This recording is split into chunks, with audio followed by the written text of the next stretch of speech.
할렐루야, 할렐루야.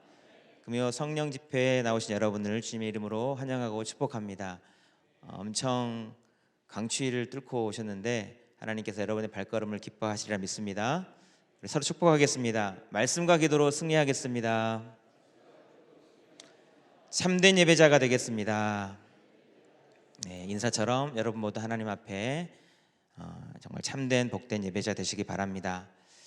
제가 이 자리 단상에 2달 만에 선 것 같습니다. 작년 12월 24일 성탄절 전날에 오른쪽 회전근개 파열 봉합 수술을 받았습니다. 그래서 성탄 예배는 끙끙거리면서 유튜브로 드렸고 2024년 마지막 주일 예배도 입원 중이라 온라인으로 드렸습니다.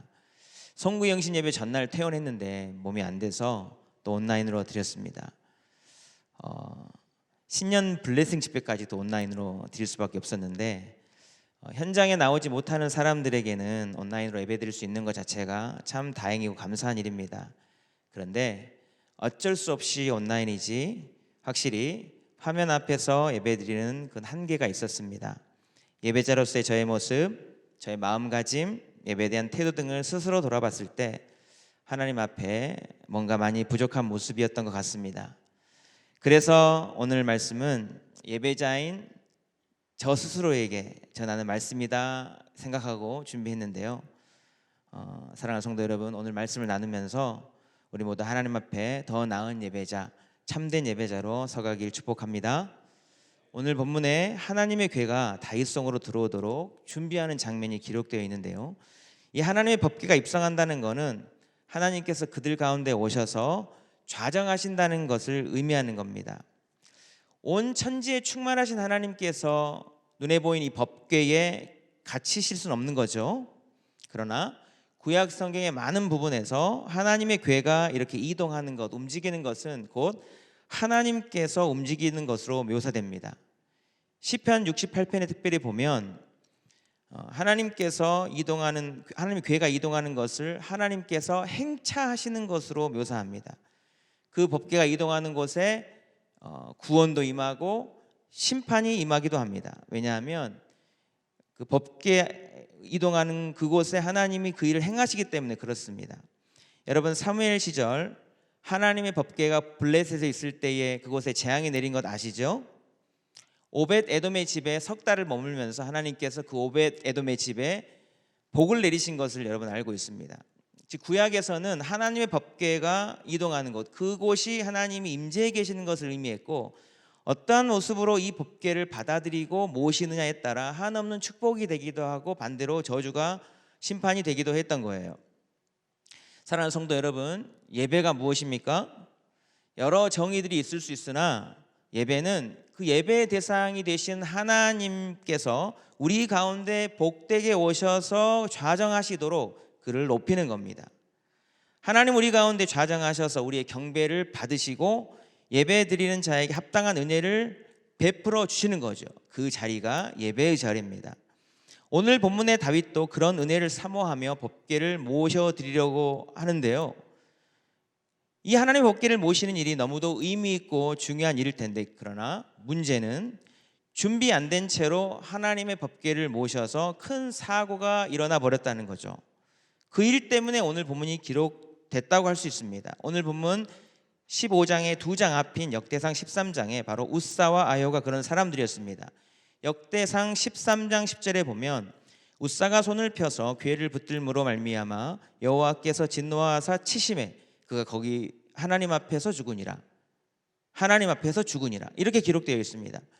법궤를 가까이 하는 것이 축복이 아니라 저주가 됐습니다. 사람이 죽어나갔어요. 다윗이 이를 보고 화를 내며 말했습니다. 베레스 웃사, 여호와께서 웃사의 몸을 찢으셨다. 이 일을 보고 다윗은 깊이 생각하게 됐고 깨달은 것이 있었습니다. 어떻게 하면 하나님이 기뻐하신 모습대로 이 법궤를 모셔드릴 수 있겠는가? 하나님께서 나와 가까이 하시는 것이 어떻게 나에게 축복이 되게 할까? 그걸 위해서 나는 어떤 모습으로 준비되어야 할까? 아마 이런 것을 생각했을 겁니다. 다윗이 이렇게 준비하고 결단하고 실행한 모습이 오늘 본문에 담겨져 있는데요.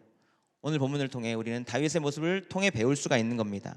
참 예배자의 모습이 무엇인지, 어떤 마음과 자세로 하나님의 법궤를 모셔드려야 할지, 하나님이 우리의 어떤 모습을 기뻐하시는지, 이런 것들을 배울 수가 있는 겁니다. 오늘 본문에 하나님의 법궤를 모셔드리는 다윗의 모습을 따라가 보면서 저와 여러분도 참된 예배자로 하나님 앞에 나아갈 수 있게 되기를 주님의 이름으로 축복합니다. 첫 번째로 다윗은 하나님의 궤를 모실 그곳을 마련했습니다. 본문 1절 말씀을 같이 한번 읽어보시겠습니다. 시작. 다윗이 다윗성에서 자기를 위하여 궁전을 세우고 또 하나님의 궤를 둘 곳을 마련하고 그것을 위하여 장막을 치고. 아멘. 다윗은 하나님의 궤를 둘 곳을 마련하였습니다. 이 1절 말씀을 보면 다윗이 두 가지를 했음을 알 수 있습니다. 하나는 다윗성에 자기를 위하여 궁전을 세우는 겁니다. 또 하나는 하나님의 궤를 둘 곳을 마련하는 겁니다. 이 두 가지 행동을 하는 다윗의 모습은 엄청난 변화가 일어난 모습입니다. 왜냐하면 이전에는 다윗은 자기를 위하여 궁전을 세우는 일만을 하였습니다. 하나님의 궤를 다윗성으로 옮길 생각을 하고 실행을 하고 있으면서도 정작 하나님의 궤를 모실 곳을 마련하지는 않았습니다. 다윗의 이런 모습은 하나님 보시기에 참으로 이기적인 모습이었습니다. 하나님이 주시는 복은 받기는 좋아하지만 정작 복의 근원이신 하나님을 홀대하는 모습이기 때문에 그렇습니다. 하나님으로부터 나오는 복은 좋아하지만 하나님을 높이고 존중하는 마음은 없는, 하나님 보시기에는 악한 모습이었던 거죠. 그렇게 준비 없이 궤를 모셔드리다가 웃사가 죽는 일이 벌어졌죠. 사랑하는 성도 여러분, 분명히 웃사가 잘못한 것이 사실입니다. 그는 레위인도 아니고 궤를 매지도 않았던 그런 사람이었습니다. 다 문제였습니다. 그런데 근본적인 문제는 다윗에게 있었습니다. 자기가 살 집은 준비하면서 하나님의 궤를 모실 곳을 준비하지 않은 다윗. 그러니 그대로 하나님의 궤가 다윗에게 들어오더라도 결국은 민망한 상황이 벌어지게 되는 거예요. 만약 여러분, 담임 목사님께서 여러분의 집에 신방을 요청해서 오시는데 딱 목사님께서 가셨는데 빨래도 널브러져 있고 앉을 곳은 없지, 아무런 정리가 안 돼 있는 그런 상황이라고 생각해 보시기 바랍니다. 엄청 민망한 상황이 벌어지는 거죠. 성경의 기록에 보면 궤를 옮기다가 웃사가 죽자 다윗이 두려워했다고 했습니다. 무엇을 두려워했을까요? 다윗이 과연 무엇이 두려웠겠습니까? 웃사가 죽는 것을 보고 이대로 하다가는 나도 웃사와 같이 똑같이 죽는 것이 아닌가, 이런 생각이 분명히 들었을 거예요. 만일 웃사가 죽지 않고 혹시라도 그 궤가 아무런 문제 없이 다윗성으로 들어왔다고 가정하고 생각해 보시기 바랍니다. 법궤를 모실 것도 마련하지 않은 이 다윗이 얼마나 당황스러워했고 또한 민망한 상황이 벌어졌겠습니까? 결과적으로 생각해 보면 이런 상황이 벌어지지 않도록 하기 위해서 하나님은 왕으로 세우신 다윗을 보호하신 것이고 다윗에게 기회를 주신 거예요. 다행히도 다윗은 두려움 가운데 자신을 돌아볼 수가 있었습니다. 육신대로 고집하지 않았고 다윗성으로 바로 법궤를 모셔드리지 않았습니다. 오벳 에돔의 집에 3개월간 머물게 했고요. 그 하나님께서 오벳 에돔의 집에 복을 주시는 것을 보고 다윗은 무엇이 문제였는지를 스스로 돌아보고 생각해 볼 기회를 얻게 된 겁니다. 아, 내가 문제였구나. 나의 집, 나의 왕궁을 세우는 일에는 열심을 내었지만 내가 진짜 왕이라고 높이는 하나님을 홀대하며 그 하나님의 궤를 모시는 그곳을 마련한 일에는 내가 신경 쓰지 못했구나. 하나님은 존중하지 않으면서 하나님으로부터 오는 복만을 바랬던 그의 나도 모르게 심겨졌던 악한 모습을 발견하게 된 거예요. 그래서 한 일이 바로 하나님의 궤를 둘 곳을 마련한 겁니다. 사랑하는 성도 여러분, 여러분의 모습은 어떻습니까?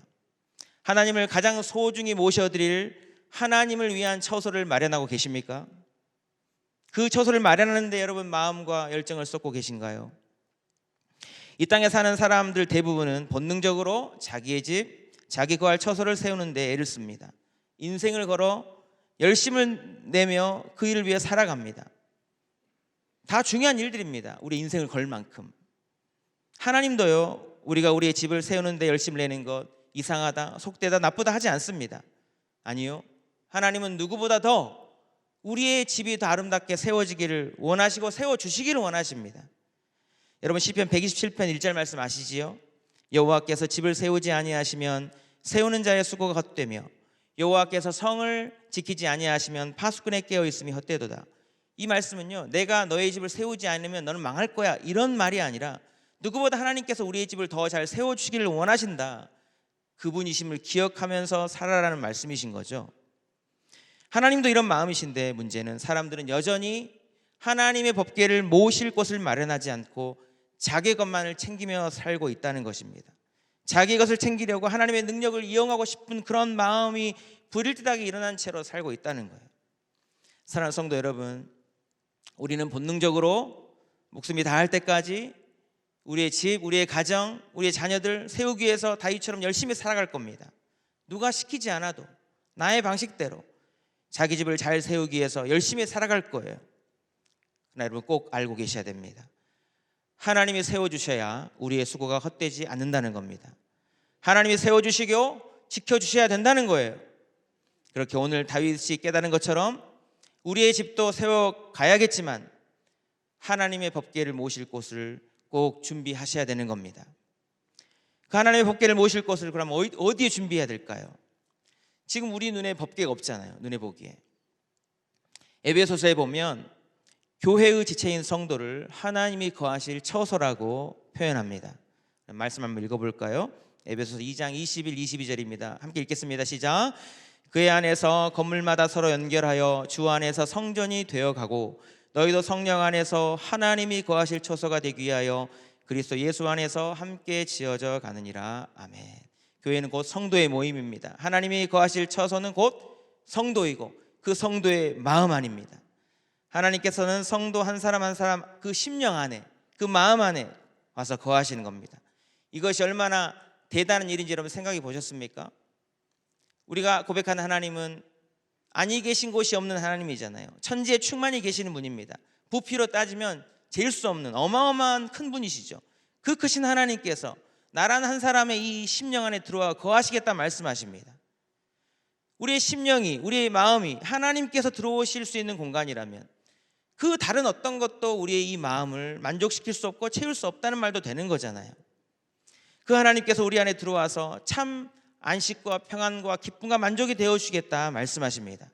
그러니 저와 여러분 이 마음 안에, 우리의 심령 안에 간절히 하나님이 거하실 처소를 준비해야 되는 겁니다. 사랑하는 성도 여러분, 저와 여러분의 심령에 하나님을 모실 그 자리를 늘 언제나 준비하며 살아가는 예배자 될 수 있기를 축복합니다. 하나님께서 저와 여러분 준비한 우리 마음 가운데 찾아오셔서 참된 구원과 기쁨과 평안을 허락해 주실 줄 믿습니다. 두 번째, 다윗은 하나님의 궤를 레위 사람에게만 매게 했습니다. 2절 말씀을 함께 읽어보실까요? 시작. 다윗이 이르되 레위 사람 외에는 하나님의 궤를 맬 수 없나니 이는 여호와께서 그들을 택하사 여호와의 궤를 메고 영원히 그를 섬기게 하셨습니다 하고. 아멘. 다윗은 레위 사람 외에는 하나님의 궤를 맬 수 없다라고 단호하게 말했고 그 기준은 모세오경의 말씀이었습니다. 이 본문 말씀처럼 다윗은 말씀대로 정확하게 레위 사람만이 하나님의 언약궤를 맬 수 있도록 아론 자손과 레위 사람을 모읍니다. 근데 이 본문을 읽어보면서 놀라운 것은 이 성경이 다윗이 모아서 정한 그 궤를 맬 레위 사람의 그 이름 명단을 숫자를 정확하게 세서 기록해 준다는 거예요. 5절부터 10절까지의 긴 절이 모두 그 내용인데 요약해 드리면 5절에 그앗 자손 120명, 6절 무라리 자손 220, 7절 게르솜 130, 8절 엘리사반 자손 200, 9절 헤브론 자손 80, 10절 우시엘 자손 120. 그냥 이렇게 쓱 읽고 지나가도 이상하지 않을, 별로 기억도 나지 않을 이런 궤를 맬 사람들 숫자를 성경이 왜 이렇게 정확하게 기록하고 있을까요? 누가 맬 수 있는지, 누가 맬 수 없는지, 누가 메어야 하는지 성경은 정확하게 구별하고 있다는 겁니다. 이게 숫자 하나하나 한 명 한 명 한 명이 너무도 중요했다는 거예요. 이 숫자를 통해서 알 수 있는 것이 있습니다. 이 법궤를 매는 사람 한 사람 한 사람을 하나님은 정확하게 알고 있다는 겁니다. 사랑하는 성도 여러분, 우리 살다 보면 주변에 은근슬쩍 묻어가려는 사람들이 있죠. 눈치를 살피다가 좋은 쪽에 슬쩍 발을 담그고 쓱 묻어가서 이득을 보는 그런 일들이 있습니다. 그런데 과연 하나님 앞에서 신앙생활하는 부분에서 이런 일들을 할 수가 있을까요? 한두 번은 뭐 가능할 수 있겠지만 하나님 앞에서 계속 그렇게 하면서 하나님을 속여갈 수 있을까요? 그럴 수 없잖아요. 실제로 우리 삶에 내가 영적인 좋은 공동체에 속해 있는 그것 때문에 그냥 내가 은혜를 입는 일도 있고요. 우리 부모님의 기도나 부모님을 잘 만나서 그의 기도로 내가 하나님 은혜 가운데 있을 수도 있습니다. 또 공동체에 다른 사람의 귀한 중보 기도로 내가 하나님의 은혜를 덧입을 수도 있어요. 그런 경우 있습니다. 그러나 결국 그런 은혜들이 전부가 될 수 없죠. 계속 할 수는 없는 겁니다. 결국 우리 모두는 하나님 앞에서 나의 믿음으로 1대1로 하나님 앞에 서야 되는 거죠. 두 여인이 함께 맷돌을 갈고 있다가도 하나는 데려감을 얻고 하나는 버림을 받는다 했고, 침대에 한 자리 누워 있어도 하나는 데려감을 얻고 하나는 버림을 당한다고 말씀하고 있는 겁니다. 우리 모두가 하나님을 믿는 그런 부분과 특별히 예배하는 부분에 대해서만큼은 우리 모두가 하나님 앞에서 1대1로 각자 서야 한다는 겁니다. 여러분, 하나님 앞에서의 나란 한 사람을 얼마나 중요하게 생각하고 계십니까? 특별히 예배자로서 하나님 앞에 서는 나란 한 사람을 얼마나 엄중하게 생각하고 계신가요? 나의 가정에서, 교회 공동체 안에서, 삶의 현장에서, 우리가 속해 있는 그곳에서 하나님 앞에 선 나란 한 사람의 존재를 얼마나 중요하고 특별하게 생각하고 행동하고 계시냐는 말씀입니다. 각 사람을 다 아시는 하나님 앞에서의 나란 한 사람은 너무도 중요합니다. 아간의 범죄로 말미암아 온 이스라엘이 죄 가운데 빠질 뻔했고요, 그 아간이 제거되자 하나님의 진노가 지나갔습니다. 아브람 한 사람으로 인해서 온 이스라엘이 복을 받았습니다. 온 인류가 복을 받았습니다. 나란 한 사람이 그렇게 중요할 수 있다는 것입니다. 특별히 예수님 한 분으로 인해 모든 인간이 구원을 얻게 됐습니다. 나란 한 사람은 예수님의 생명과 맞바꾸어서 살려놓은 사람, 그렇게 예배하도록 만들어 놓은 사람, 그렇기 때문에 하나님 보시기에 너무나도 중요하다는 것입니다. 사랑하는 성도 여러분, 하나님은 저와 여러분 한 사람 한 사람을 각각 불러서 하나님을 예배하는 예배자로 불러놓으신 줄로 믿습니다. 하나님이 나의 모든 것을 알고 계신다는 사실을 기억하면서 성실히 예배하는 자 되시고 나로 인해 하나님 높이 영광 받으시는 복된 예배자들로 주 앞에 설 수 있게 되기를 주님의 이름으로 축복합니다. 세 번째, 다윗은 레위 사람에게 몸을 성결하게 하라고 명령했습니다. 우리 함께 12절 말씀을 읽어보시겠습니다. 시작. 그들에게 이르되 너희는 레위 사람의 지도자이니 너희와 너희 형제는 몸을 성결하게 하고 내가 마련하는 것으로 이스라엘 하나님 여호와의 궤를 메어 올리라. 아멘. 다윗은 몸을 성결하게 한 뒤에 궤를 메어 올리라고 명령합니다. 성결을 강조하고 있음을 알 수 있죠. 다윗이 이전에 강조하는 것 두 가지가 있었습니다. 하나님의 궤에 모실 것을 마련하는 것, 그것도 중요합니다. 여호와의 궤를 레위인이 메어 옮기는 것도 중요합니다. 그러나 다윗은 메는 것보다 더 중요한 것이 무엇인지를 알고 있어요. 바로 성결. 하나님 앞에서 거룩하게 자신을 구별해야 한다는 거예요. 왜 성결이 중요한가? 하나님은요, 이스라엘 백성에게 내가 거룩하니 너희도 거룩하라 말씀했습니다. 그러니까 믿는 모든 자가 거룩해야 되지만 특별히 그들은 하나님의 법궤를 옮기도록 구별된 자들입니다. 궤를 모실 처소를 준비하는 것, 규례대로 레위인이 궤를 메는 것, 여기까지는 형식을 잘 갖추는 것이라 할 수 있습니다. 그런데 무엇보다 중요한 것은 알맹이에요. 내용입니다. 중심이 중요하다는 겁니다. 어떤 음식이 있을 때 그 음식을 담는 그릇이 필요하지요. 그릇은 형식입니다. 그런데 그 그릇이 더러우면 아무리 맛있고 좋은 음식이라 해도 그 그릇에 담기는 순간 결국 더러운 음식이 되어버리기 때문에 깨끗한 그릇이 중요한 거죠. 다윗은 몸을 성결하게 하라, 자신을 거룩하게 구별하라고 했는데, 그러면 무엇이 거룩해야 진짜 거룩한 것인가를 생각하지 않을 수 없죠. 목욕을 하면 성결한 겁니까? 아니면 어떤 요구된 절차를 밟으면 거룩해지는 것인가요? 우리는 지금 레위인도 아니잖아요. 레위인도 아닌데 지금으로 하자면 어떤 것이 거룩한 것인가? 말씀과 기도로 거룩한다고 했는데 어떤 것이 거룩한 것인가를 생각해 봐야 되는데, 여러분, 우리가 몸을 성결하게 하기 위해서 거룩하도록 가장 신경 써야 하는 부분이 어디라고 생각하십니까? 저와 여러분의 마음입니다. 우리의 마음 중심을 거룩하게 구별해야 됩니다. 왜냐하면 우리 마음은 하나님이 거하실 처소이기도 함과 동시에 세상의 온갖 것들이 들어와서 가장 더러운 곳이 될 수 있는 곳이 마음이기 때문에 그렇습니다. 인간의 마음에 대해서 성경이 뭐라고 말씀하시는지 예레미야 17장 9절 말씀을 같이 한번 보시겠습니다. 시작. 만물보다 거짓되고 심히 부패한 것은 마음이라 누가 능히 이를 알리오마는. 만물보다 거짓되고 심히 부패한 것이 마음이라 했습니다. 그러니까 세상에서 가장 더러운 곳이 어디냐? 마음이다. 이렇게 말씀하시는 겁니다. 하나님 보시기에도 마찬가지고요, 예수님도 똑같이 말씀하셨습니다. 마가복음 7장에서 예수님께서 바리새인들과의 정결법 논쟁을 하셨는데, 그때 무엇이 진짜 깨끗한 것인지 무엇이 부정한 것인지에 대해서 가르치셨습니다. 당시 바리새인들은 구약에서 먹지 말라 했던 그 음식들을 먹지 않는 것이 깨끗한 거고 먹는 것이 부정한 것이다, 이 수준에 생각하고 있었어요. 예수님은 그렇지 않다 말씀했습니다. 마가복음 7장 20절 23절에 예수님께서 무엇이 더러운 것인지 이렇게 말씀하셨는데 함께 같이 읽어보시겠습니다. 시작. 또 이르시되 사람에게서 나오는 그것이 사람을 더럽게 하느니라. 속에서 곧 사람의 마음에서 나오는 것은 악한 생각 곧 음란과 도둑질과 살인과 간음과 탐욕과 악독과 속임과 음탕과 질투와 비방과 교만과 우매함이니 이 모든 것이 다 속에서 나와서 사람을 더럽게 하느니라. 아멘.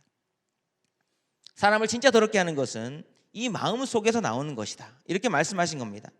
사람에게서 보여지는 모든 더러운 악함, 음란, 도둑질, 탐욕, 악독, 거짓, 질투, 비방이 모든 것들, 그것이 이 마음에서 나온다. 마음에 있어야 나오는 거잖아요. 마음이 제일 더럽다는 것입니다. 언제 어떻게 우리의 마음이 이렇게 더러워지게 되었을까? 그 과정은 개인마다 다르겠지만 우리의 눈으로, 우리의 귀로, 우리의 오감으로 들어가서 우리 마음에 쌓인 것들이, 그것이 우리의 악한 죄악의 본성과 함께 이렇게 비벼져서 부패되어서 분노, 미움, 교만, 시기, 질투, 교만, 이런 악한 것들로 나온다는 겁니다. 그리고 어느 순간 이 속에 있는 것들이 튀어나오는 거죠. 그래서 마음을 살피시는 하나님 보시기에 마음속이 더럽고 음란하고 부정한 사람은 겉에 아무것도 하지 않고 있어도 더러운 겁니다. 거룩하지 못한 거예요. 성결하지 않은 겁니다. 결국 오늘 본문에 몸을 성결하라 요구하는 거는 그냥 한두 개의 행동을 고쳐라는 그런 수준의 말씀이 아니고요, 근본적으로 이 마음을 거룩하게 하라는 말씀인 겁니다. 사랑하는 성도 여러분, 어떻게 우리가 이 마음을 깨끗하고 거룩하게 유지할 수 있을까요? 답은 이미 예수님께서 말씀하셨습니다. 성경에 말하고 있습니다. 말씀과 기도로 거룩해진다. 이 부패하기 쉬운 마음의 그릇에 말씀과 기도를 계속 쏟아 부어 넣어야 되는 겁니다. 저와 여러분의 마음 가운데, 영혼 가운데 말씀이 거해야 되는 거예요. 성령 역사하도록 말씀을 심어야 되는 겁니다. 말씀을 심고 무시로 기도하면서 성령께서 계속 그 마음 가운데 역사하시도록 만드는 수밖에 없다는 겁니다. 이거 여러분 잠시 멈추면요 바로 태가 나요. 잠시 멈추고 몇 날 며칠만 하지 않아도 부패해요.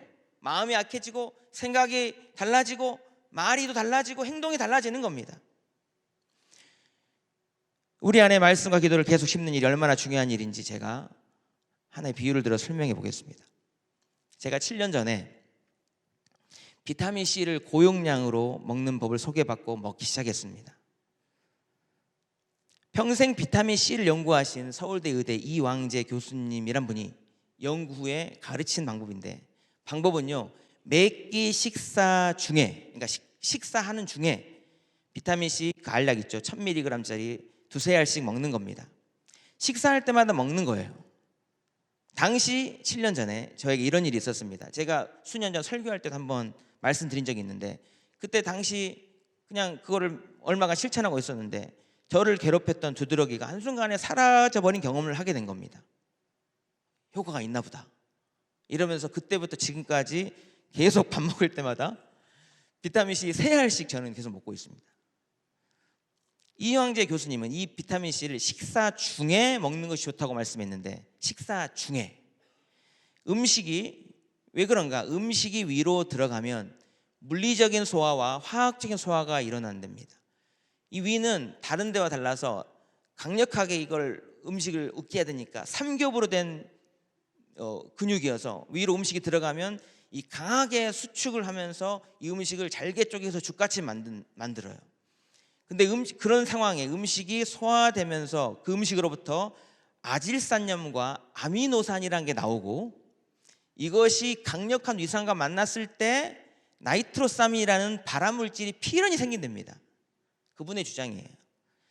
그런데 식간, 그러니까 밥을 먹으면서 같이 비타민C를 넣어주면 그 비타민C가 같이 으깨지면서 음식물에 잘 섞이게 되고, 그 비타민C가 나이트로사민의 생성을 화학적으로 합성하지 못하도록 막아준다는 것이 연구와 실험의 결과로 밝혀졌다는 거예요. 그래서 위장병 환자가 비타민C를 계속 복용하면 나이트로사민의 생성이 줄어들어서 위장이 자연적으로 치료되고 위암 발병 확률도 현저히 낮춰준다는 겁니다. 제 말이 아니고, 비타민을 광고하려고 그러는 게 아니고, 서울대 의대 교수님이 40년간 이것만 연구해서 발견한 내용이에요. 여러분, 오늘 말씀 듣고 비타민만 기억하시면 안 됩니다. 제가 이 말씀을 하는 이유는 부패해지기 쉬운 우리의 마음이 깨끗해지는 것도 이와 비슷하다는 겁니다. 우리의 마음으로 들어오는 것을 우리가 막을 수 없잖아요. 귀로, 눈으로 들어오는 거 어떻게 막습니까? 우리 영혼에 무엇이 좋고 나쁜지 분별하기도 어려워요. 무방비적으로 우리의 오감을 통해서 우리 마음속으로 들어와 쌓이는 것들이 우리의 죄악된 본성과 함께 쌓여서 각한 것들이 만들어진다는 겁니다. 우리의 눈과 귀를 가릴 수도 없고, 수도원에 들어가서 모든 것을 차단해서 우리의 마음을 지키면서 그렇게 차단해서 우리를 구별할 수 있는 것이 아니라는 겁니다. 세상 속에 살아야 되잖아요. 성경은 오직 말씀과 기도로 거룩해진다고 말씀하십니다. 말씀과 기도로 우리 마음의 그릇에 계속 머무르도록 하면 된다고 말씀하시는 겁니다. 비타민C가 우리의 위장에 섞여질 때 이 나이트로사민이라는 발암물질이 생성되는 것을 자연스럽게 막아주듯, 부패하기 쉬운 우리의 마음에 말씀과 기도가 늘 언제나 머물러 있다면 성령께서 말씀으로 역사하셔서 우리의 마음을 깨끗하게 하시고 생각도 고쳐주시고 거룩한 사람으로 살아가도록 도와주시는 겁니다. 사랑하는 성도 여러분, 말씀과 기도를 심는 일에 열심을 내시길 축복합니다. 쉬지 않고 계속 하시길 축복합니다. 포기하지 마시고 거룩한 좋은 것을 빼앗기지 마시기 바랍니다. 말씀과 기도가 거룩한 영적 습관들이 될 때까지 끊임없이 심어서 하나님 보시기에 거룩하고 성결한 사람 되고, 어떤 부정함도 우리의 삶에 영향을 주지 못하는 하나님 앞에 거룩하고 깨끗한 그릇, 참된 예배자, 복된 예배자로 살아가는 저와 여러분의 복된 삶이 될 수 있기를 주님의 이름으로 축복합니다. 하나님 아버지, 강추위를 무릅쓰고 이 자리에 와서 말씀을 듣고 하나님 앞에 간절하게 부르짖고 예배드리는 주님의 귀한 자녀들, 하나님의 백성들 한 사람 한 사람 주님께서 주님 꼭 안아주시고 하늘의 신령한 은총과 복으로 함께하여 주시옵소서. 하나님, 우리가 살아가는 이 세상은 너무나도 불안정하고 모순이 많고 하나님 참으로 굉장히 빠르게 진행이 되는데, 무엇이 참된 진리인지 거짓인지 만들어진 것인지 하나님 선동되고 호도된 것인지 분별을 못할 때가 참 많습니다. 하나님, 우리의 중심과 우리의 생각과 우리의 의식과 분별력을 주님 손에 의탁을 드리오니 성령 하나님 오롯이 우리의 주인 되어 역사하여 주시옵소서. 이 나라와 민족을 위해서 기도하였습니다. 하나님, 이 나라를 불쌍히 여겨 주시옵소서. 좌청우돌하고 표류하고 어찌할 바 알지 못하는 이 나라 민족, 하나님 모든 진리와 진실과 사실과 그 모든 여러 가지 그런 상황들이 왜곡되고 또 불안정한 상황 속에서 어떻게 결론이 날지 참 막막하고 답답하기만 합니다. 주님, 하지만 주님께서 이 나라의 여태까지의 모든 역사들을 하나님께서 이끌어 주신 줄 믿습니다. 힘들고 어려운 여러 가지 상황들, 60년 70년 전에 지구상에서 가장 가난했던 나라였지만 하나님께서 함께 하셔서 이렇게 잘 사는 나라, 이렇게 정말 행복하고 안전하고 평안한 나라로 만들어주신 분이 하나님이신 줄 믿습니다. 하나님께서 여전히 이 나라의 주권자 되시고 하나님께서 여전히 이 나라를 책임져 주시고 이끌어 주실 줄 믿습니다. 하나님, 세계 곳곳에 가서 복음을 증거하시는 모든 선교사님들, 그들의 사역과 그들의 모든 상황과 형편과 가정과 하나님 자녀들의 앞길 가운데 주님의 복의 복을 더하여 주시고, 하나님 시온의 대로 같이 말씀을 증거할 때마다 하나님의 나라가 힘있게 확장되도록 축복하여 주시옵소서. 환우들을 위해서 기도하였습니다. 하나님, 컬컬하고 답답한 마음으로 주님 앞에 긍휼을 구하는 모든 환우들의 그 아픈 마음과 심령들, 하나님 연약한 모든 부위들을 주님 굽어 살펴 주시옵소서. 하나님이 원하시면 낫게 하실 줄 믿습니다. 하나님, 우리는 연약하고 또 여러 가지 진단과 상황은 불가능해 보인다고 하더라도 하나님, 주님께서 명하시고 주님께서 치유하여 주시옵소서. 모든 연약한 부위들을 주님의 강한 손으로, 보혈의 능력으로, 하나님 주님의 거룩하신 하나님의 사랑으로 깨끗하게 안수하여 주실 때에 급속한 치유가 있게 하여 주시옵소서. 온전한 회복이 있게 하여 주시옵소서. 하나님, 우리 가정과 우리 모든 삶의 여건들을 주님 손에 의탁을 드립니다. 주님 함께 하여 주시고, 새로운 50년을 준비하는 우리 상당교회, 하나님 우리 각자도 마찬가지입니다. 올 한 해 너무나도 중요한 한 해입니다. 여러 가지 모습에서 주님 앞에 엎드려 기도하며 묵상하며 기도하며 간절히 찬양하며 예배하는 하나님의 거룩한 백성들 다 되게 도와 주시옵소서. 상당교회가 말씀이 중심이 되고 예배가 중심이 된 선교적 교회인 줄 믿사오니, 동역하시는 모든 분들의 하나님 영안을 밝혀주시고 말씀을 통해서 큰 은혜와 평강을 더하여 주시옵소서. 우리 다음 세대, 우리 어린 자녀들, 또 중고등부 아이들, 또 청년들 겨울 수련회와 여러 가지 하나님 행사와 프로그램들이 있습니다. 이 모든 것을 통해서 우리 아이들이 살아계신 하나님을 만나고 예수 그리스도의 주권적인 역사와 십자가의 사랑을 하나님 실제적으로 깨닫는 시간들 되게 도와주시옵소서. 내일 새벽에 있을 온가족 새벽 예배가 주님 손에 아버지 하나님 온전하게 이끌어지게 도와주시고, 우리 아이들이 하나님 어려서 참으로 이 말씀 또 예배를 드렸던 그 모든 추억과 엄마 아빠 손을 잡고 왔던 참으로 이 모든 시간들을 잘 기억하고 경험하고 공유하고, 하나님 그것이 힘들고 어려운 때에 그들의 삶을 지탱해주는 하나님의 거룩한 가정 안의 믿음의 유산들이 다 되게 도와주시옵소서. 하나님, 주일 예배 가운데 성령 하나님의 은혜와 기름 부심의 역사가 있기를 원합니다. 나의 사랑 나의 교회 에베소 말씀을 통해서 하나님 참으로 그 복음의 진리와 하늘의 영적인 축복의 그 부유함을 깨닫게 도와주시고, 우리의 영안을 밝혀주시고 지혜와 계시의 영을 허락하여 주시어서 이 교회가 얼마나 소중한 그런 하나님의 관심사가 있는 거룩한 영적 기관이고, 이 교회를 통해 이루기를 원하시는 하나님의 거룩한 비전과 뜻이 무엇인지를 온전하게 깨닫는 우리 모두가 되도록 주님 축복하여 주시옵소서. 이 공간과 시간과 장소 가운데 성령 하나님 가득가득 운행하여 주시고 불처럼 바람처럼 운행하여 주시옵소서. 이전에도 귀한 물질 주님 손에 의탁을 드립니다. 하나님 함께하여 주시고 참으로 예물이 쓰여지는 모든 곳마다 하나님의 나라가 힘있게 확장되도록 축복하여 주시옵소서. 이제는 우리 주 예수 그리스도의 크신 은혜와 하나님 아버지의 극진하신 사랑하심과 성령님의 교통하심의 역사가 하나님만을 온전하게 예배하는 평생의 예배자, 참된 예배자로 살아가기를 간절히 소망하고 결단하는 예배드린 주의 백성들, 그들의 가정과 일터와 건강과 자녀들의 앞길 위에 이 나라 민족 흩어진 모든 열방 위에 이제로부터 영원토록 함께 하시기를 간절히 축원하옵나이다. 아멘.